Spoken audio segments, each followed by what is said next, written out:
Good afternoon. I hope everybody is well today. Today on Monday, I usually talk about books, and last Monday I showed you our March Madness piece from our youth director, and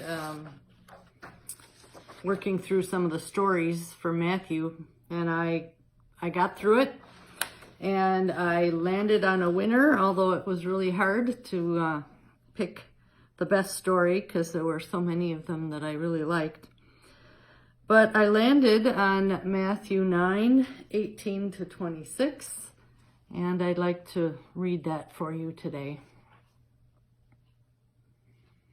While Jesus was saying these things to them, suddenly a leader of the synagogue came in and knelt before him, saying, "My daughter has just died, but come and lay your hand on her and she will live."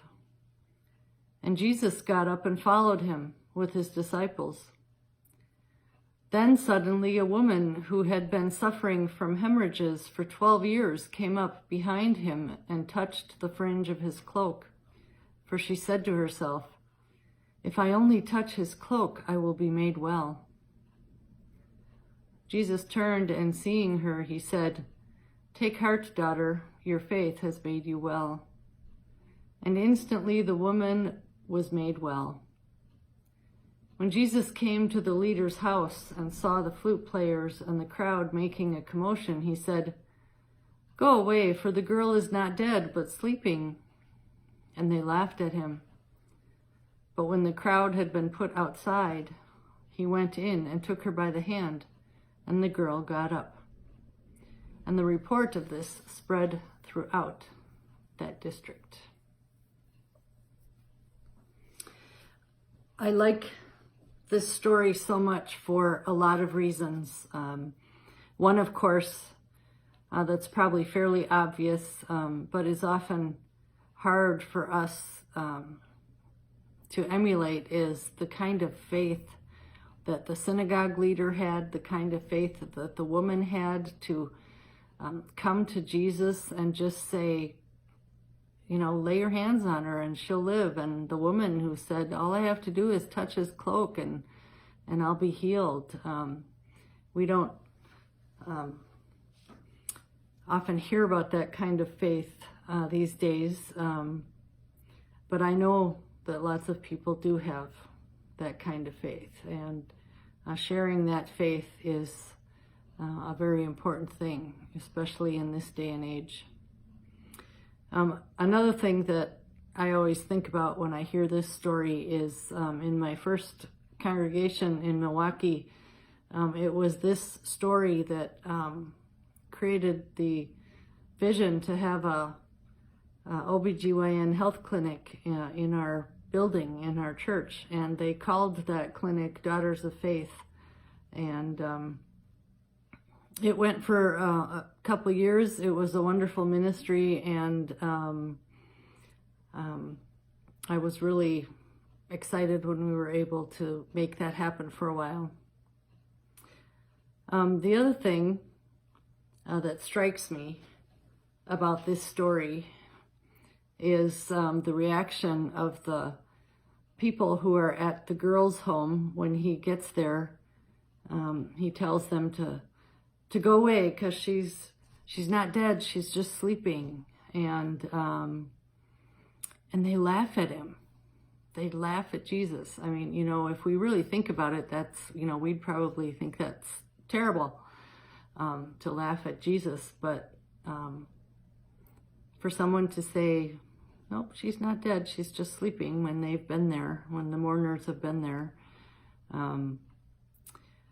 just makes me think about what Jesus experienced in a different way. It's not always the perfect kind of picture that we create in our minds.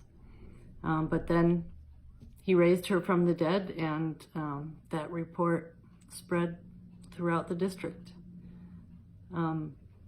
The other thing I like about this story is the synagogue leader who comes with his strong faith, because so often we see the Jewish leaders in a negative light, and in this case, the Jewish leader came with faith in Jesus and knew that he was from God and trusted him to take care of his daughter.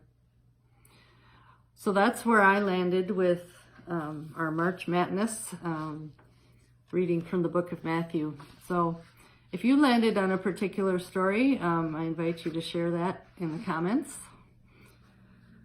Also for books, we continue our book reads. A couple of us had a good conversation about the Book of Joy last week. And our book for May is Do Nothing by Celeste Headley. I'm just getting ready to get started on that book for the month of May. And then for June, we're going to be reading Rachel Held Evans' book, Searching for Sundays, which became a New York Times bestseller. The anniversary of Rachel Held Evans' death was just last week. First anniversary of her death. She was very young to have died, and her absence is felt greatly in the Christian community as she was making us think about the church and think about our faith in new and different ways. So we'll be reading that for June. I pray that you are all well. I pray that that your faith does strengthen you through this time, that it strengthens you in the midst of everything going on, in the midst of loss, in the midst of grief, in the midst of death and illness, trusting that Jesus will bring life out of everything that we experience in this day. So look for those moments of life, those moments of joy and peace. I wish you well. Stay home, stay safe, and care for your neighbor.